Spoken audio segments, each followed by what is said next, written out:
بسم اللہ الرحمن الرحیم۔ السلام علیکم ناظرین، میں ہوں ندیم سکو پین نیوز کے پلیٹ فارم سے۔ مجھے آپ کے سامنے ایک عجیب سوال رکھنا ہے کہ ہم حق بات کرنا کیوں چاہتے ہیں، جب ہمیں اس بات کا علم ہے کہ حق بات کرنے سے زبان کٹ سکتی ہے، حتیٰ کہ گردن بھی کٹ سکتی ہے، تو کیوں حق بات کہنا ضروری ہے۔ میں آپ کو تاریخ کے جھروکوں میں لے کر جاتا ہوں۔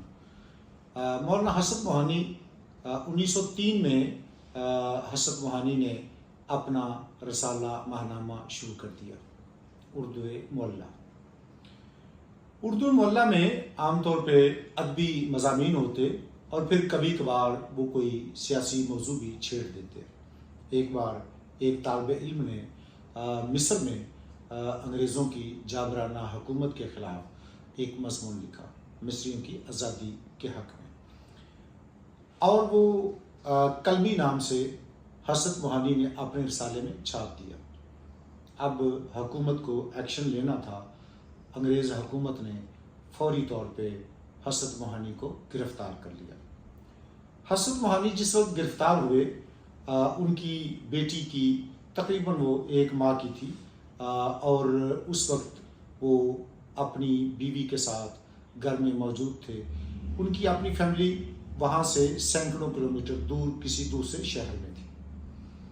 حسرت موہانی کو گرفتار کرنے آئے تو انہوں نے پوچھا کہ کس مقصد کے لیے گرفتار کر رہے ہو، تو جواب ملا کہ آپ نے اپنے رسالے میں ایک مضمون شائع کیا ہے۔ حسرت موہانی کو جب پولیس والے نے پکڑا اور کھینچ کر باہر لانے لگا تو ان کی بیوی نے جواب دیا، حسرت ایک بات یاد رکھنا، اس بات سے گھبرا کر اپنی حق بات سے پیچھے نہ ہٹنا کہ گھر میں اور تمہاری بیٹی، چھوٹی بیٹی، ہم اکیلے موجود ہیں۔ اگر تم حق پر ہو تو ڈٹے رہنا۔ حسرت موہانی اس بات کو اس طریقے سے نبھا گئے کہ آپ کو تقریباً 14 مہینے سے زیادہ جیل میں رکھا گیا، اور جیل میں بھی ایسے کہ کبھی ایک شہر لے کر جاتے، کبھی دوسرے شہر۔ کسی کو وکیل ہونے کی اجازت نہیں تھی۔ ان کی بیگم جیسے تیسے کیس کا پیچھا کرتی رہی۔ حسرت موہانی نے اپنا پہلا دیوان جیل کے اندر ہی مکمل کیا۔ یہ حسرت موہانی کی پہلی جیل تو تھی، آخری نہیں۔ اس کے بعد بھی وہ کئی مرتبہ گرفتار ہوئے اور تقریباً تمام کے تمام شاعری وہ ان کی جیلوں کے اندر ہی مکمل ہوئی۔ میں نے حسرت موہانی کی زندگی پڑھی، ان کی شاعری پڑھی، تو مجھے صاف لگا کہ وہ کسی ذاتی غرض اور ذاتی مفاد کے لیے حق بات نہیں کہتے تھے۔ ان کا مطمع نظر اسلام بھی تھا، ہندوستان بھی تھا، اپنا معاشرہ بھی تھا، اور انسانیت بھی تھی۔ جب میں اس پیمانے کو اور پھیلاتا ہوں تو مجھے ان سے پہلے بھی ہزاروں ایسے لوگ نظر آتے ہیں جو حق بات کہنے کے لیے قطعاً نہ گھبراتے ہیں نہ جھجکتے ہیں۔ مثال کے طور پہ جب پہلی بار امام احمد بن حنبل کو آفر کی گئی کہ آپ چیف جسٹس بن جائیں تو وہ نہیں بنے، انہوں نے انکار کیا۔ حکومت بھی مسلمانوں کی، اسلام کو ابھی آئے ہوئے تقریباً 150 سال ہوا تھا یا اس سے بھی کم، تو اس وقت اسلام کا غلغلہ بالکل تھا، اسلام کا جھنڈا بالکل بلند تھا، ہر طرف مسلمانوں کا ایک راج تھا۔ مسلمانوں کی حکومت بھی دنیا کی سپر پاور تھی، اور اس سپر پاور کا چیف جسٹس بننا کون نہیں چاہتا تھا، لیکن امام احمد بن حنبل نے انکار کر دیا۔ انکار کرنے کی وجہ یہ تھی کہ جب میں قاضی القضاء کا عہدہ سنبھالوں گا تو حکومت مجھے پریشرائز کرے گی اپنے حق میں فیصلہ دینے کے لیے۔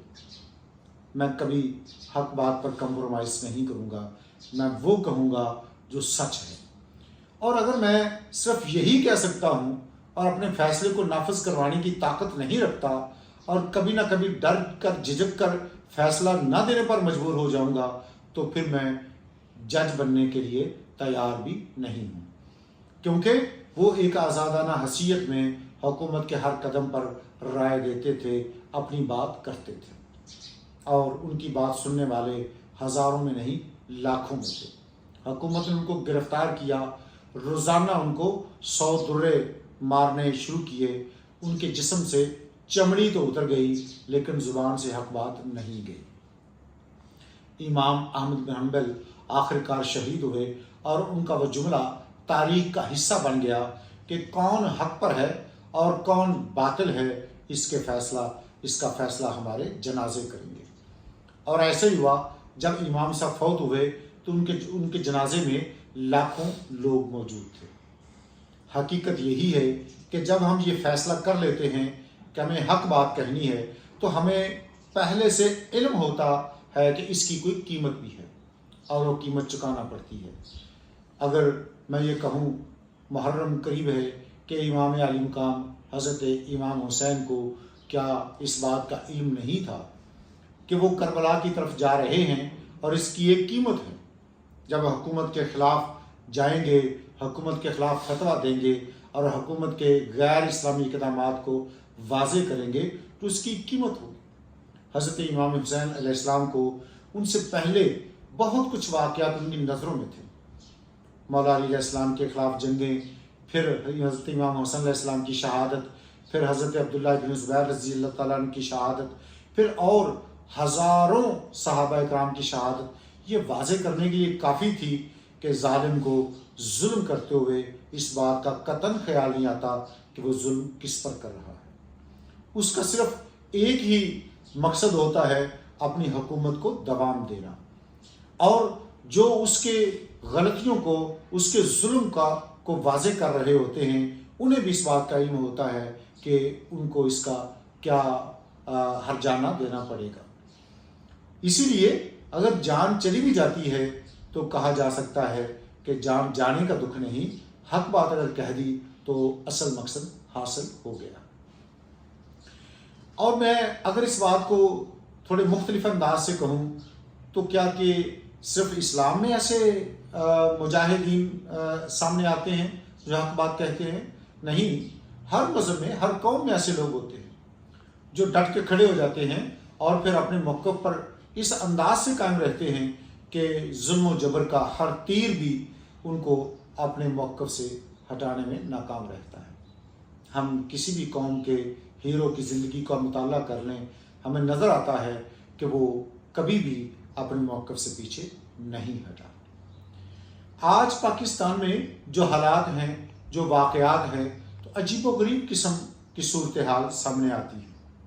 پاکستان میں عدلیہ بھی موجود ہے اور چھوٹی سطح سے لے کر بڑی سطح تک ہر جگہ پہ ایک عادلانہ نظام موجود ہے۔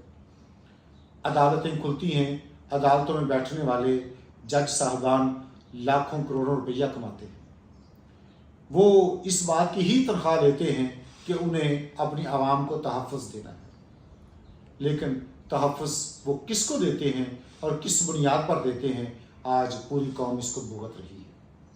مجھے افسوس ہے، ابھی 6 ماہ ہوئے پاکستان میں الیکشن ہوئے کو، اور اسی کو بحث کرتے ہوئے آج سپریم کورٹ میں درخواستیں موجود ہیں۔ سپریم کورٹ کا چیف جسٹس ہر اس بات کا دفاع کرنے پر تیار ہے جس سے پاکستان کی ایک سیاسی پارٹی کو نقصان پہنچ سکتا ہے اور دوسری پارٹی کو فائدہ ہو سکتا ہے۔ دوسرے جج صاحبان یہ سمجھتے ہیں کہ ہمارے چیف جسٹس نے ایک فیصلہ کیا اور وہ فیصلہ غلط تھا، اگرچہ اس کو نام تو وہ یہ دے رہے ہیں کہ چیف جسٹس کے فیصلے کی یا سپریم کورٹ کے فیصلے کی غلط تشریح الیکشن کمیشن نے کی، لیکن حقیقت یہی ہے، سب جانتے ہیں کہ چیف جسٹس بھی چیف الیکشن کمیشنر کے ساتھ ملا ہوا تھا۔ آج جب ہم اس کیس کو دیکھ رہے ہیں کہ کیسے سپریم کورٹ مخصوص نشستوں کے کیس کا فیصلہ کر رہی ہے، مختلف ججز اس بات کو ڈسکس کر رہے ہیں، اپنی رائے دے رہے ہیں، تو سب کا ایک متفقہ نقطہ نظر ضرور سامنے آ رہا ہے کہ اگر پاکستان تحریک انصاف کے خلاف بلے کا نشان واپس لینے کا فیصلہ نہ کیا جاتا اور پاکستان تحریک انصاف کو اپنی اصل حیثیت میں الیکشن لڑنے کی اجازت دی جاتی تو اس بات کا زیادہ امکان موجود تھا کہ پاکستان میں یہ جھگڑے نہ ہو سکتے۔ پاکستان تحریک انصاف اپنے نام سے، اپنے انتخابی نشان سے الیکشن لڑتی، عوام کو حق ملتا کہ وہ اسے ووٹ دیتے یا نہ دیتے۔ اگر وہ اس کو ووٹ نہ دیتے تو آج کسی قسم کی لڑائی کا امکان نہ رہتا۔ اگر پاکستان تحریک انصاف کو ووٹ ملتا اور اس کی سیٹیں بنتی تو آج یہ جعلی حکومت نہ بن پاتی۔ کیا یہ اس میں کوئی راز رہ گیا ہے کہ یہ حکومت بمشکل 20 سے 25% سیٹوں کی حامل ہے جو ایوان پر قبضہ کر کے بیٹھی ہے؟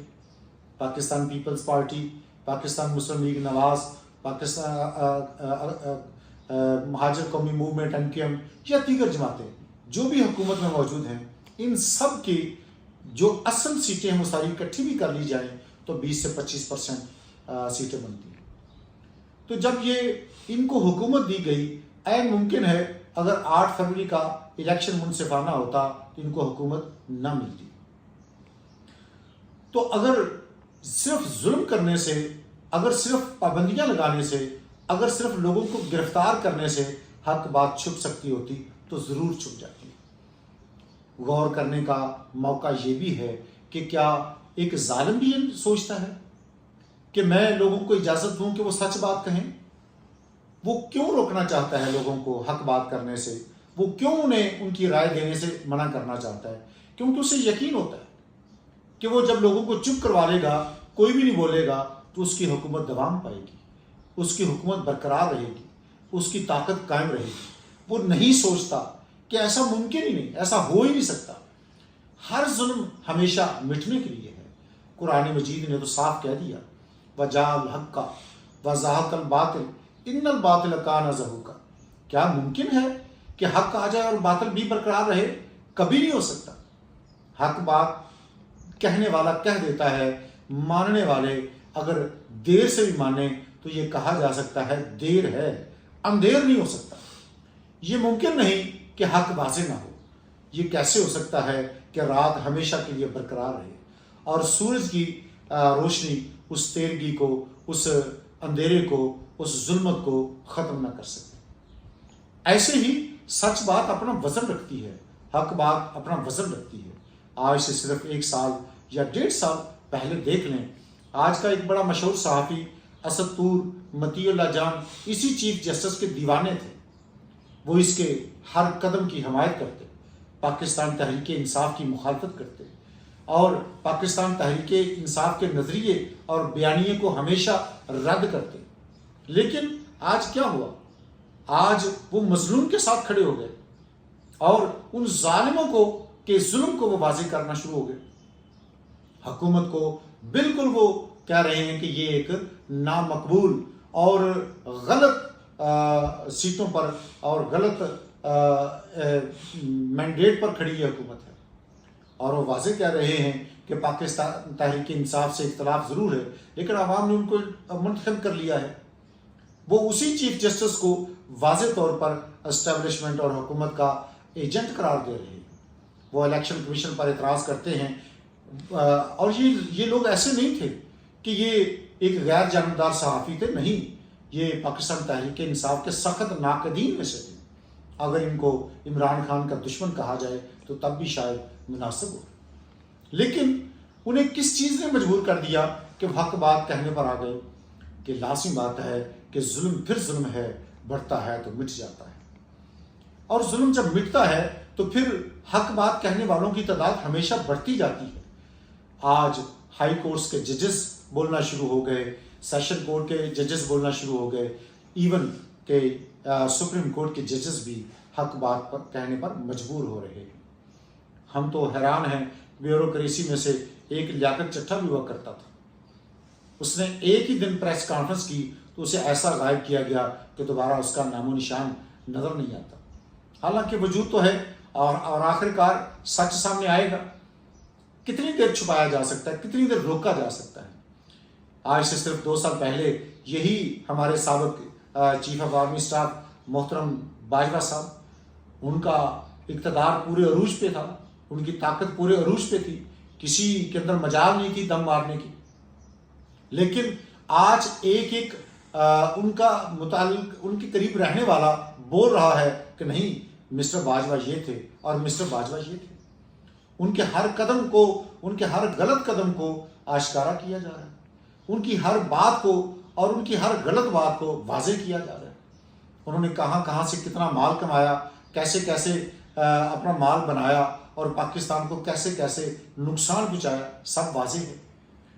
اس کے حمایت کرنے والے، اس کے انٹرویوز لینے والے آج واضح کہہ رہے ہیں کہ وہ اسرائیل کا حامی تھا، کشمیر کو اس نے بیچ ڈالا، پاکستان کی مقبول ترین حکومت عمران خان کو اس نے چلتا کیا، اور رجیم چینج کے پیچھے سارے کا سارا تصور خیال اسی کا تھا۔ مسٹر باجوہ وہ تھا کہ جس نے نواز شریف کو ہٹایا بھی اور پھر اس کے ساتھ دوبارہ سے ایک نیا کانٹریکٹ بھی کیا، معاہدہ بھی کر لیا۔ اور ہماری موجودہ وزیر اعلیٰ پنجاب وہ کیا کہتی تھی؟ وہ کہتی تھی کہ مجھے وہ طریقہ آتا ہے جس سے آسانی سے اقتدار مل سکتا ہے، اور اس نے وہ طریقہ اختیار بھی کر لیا۔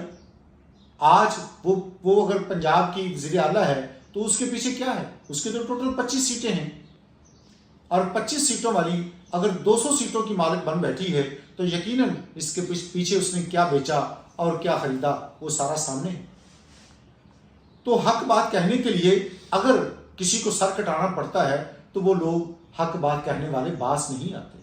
آج لوگ سوال کرتے ہیں کہ عمران خان کو تو برباد کر دیا گیا، اور مجھے اس خاتون صحافی کا بار بار جملہ بتانا پڑتا ہے جس نے تقریباً 2 سال ہو گئے ایک ٹویٹ بھی ایسی نہیں کی جس میں اس نے نہیں لکھا کہ عمران خان ختم شد۔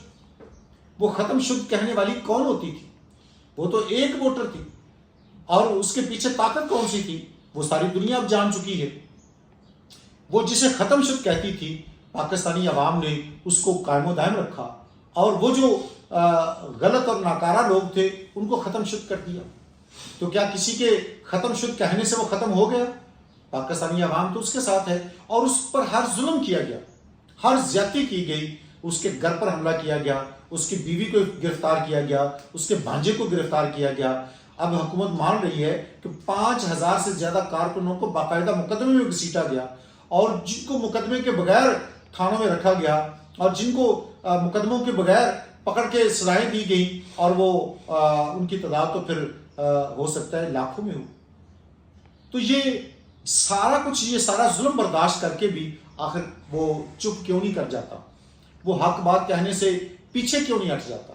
یقیناً حق بات کہنے والے کے اندر طاقت بھی حق ذات کی طرف سے آتی ہے، اور جب اللہ تعالیٰ کسی کے اندر طاقت بھر دیتا ہے تو اس طاقت کو مٹا کوئی نہیں سکتا۔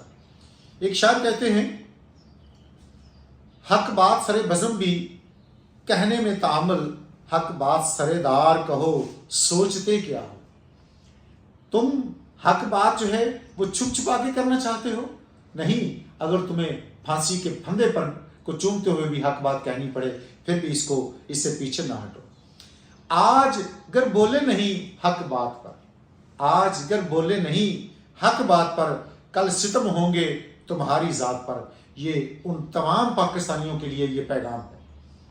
حق بات کہنے والا 1 سال ہو گیا جیل کے اندر موجود ہے، اس کو ہر ظلم کا نشانہ بنایا جا رہا ہے، اس کو ہر ستم کا تیر مارا جا رہا ہے۔ ایک 8x8 کے چھوٹے سے کمرے میں، جس کے اندر ہی ایک چھوٹا سا واش روم بھی ہے، ایک پلنگ وہاں پڑا ہے جس کے اوپر وہ پڑا ہوتا ہے، اس کی بجلی کاٹ دی جاتی ہے۔ اور آج کل کی گرمی میں جب اس چھوٹے سے بند کمرے میں جس کی کوئی کھڑکی بھی نہ ہو، وہاں اگر بجلی بھی کٹ جائے تو پھر وہ کیسا تندور بن جاتا ہوگا۔ اگر وہ کھڑا ہے، وہ اپنی ذات کے لیے نہیں کھڑا، وہ ہم سب کے لیے کھڑا ہے، اور وہ پاکستانیوں کے لیے کھڑا ہے، وہ پاکستان کے لیے کھڑا ہے۔ آج اس کے ساتھ کھڑے ہونے کی ضرورت ہے۔ میں ایک بار پھر شاعر کی بات دہراتا ہوں، آج گر بولے نہیں حق بات پر، کل ستم ہوں گے تمہاری ذات پر۔ اور پھر دیکھیے ایک اور شاعر کہتا ہے، حق بات ہی کہیں گے سرے دار دیکھنا، حق بات ہی کہیں گے سرے دار دیکھنا، اہل قلم کی جرت اظہار دیکھنا۔ سلام کرتا ہوں اس شاعر، اس آزاد کشمیر کے شاعر کو کہ جس نے واقعتاً دار کو بھی چوم لیا اور جیل میں بھی رہ آیا، لیکن پھر بھی حق بات کہنے سے پیچھے نہیں ہٹا۔ دعوت دیتا ہوں تمام پاکستانیوں کو، آؤ اور اپنے، چاہے تمہارا چھوٹا سا پلیٹ فارم ہے،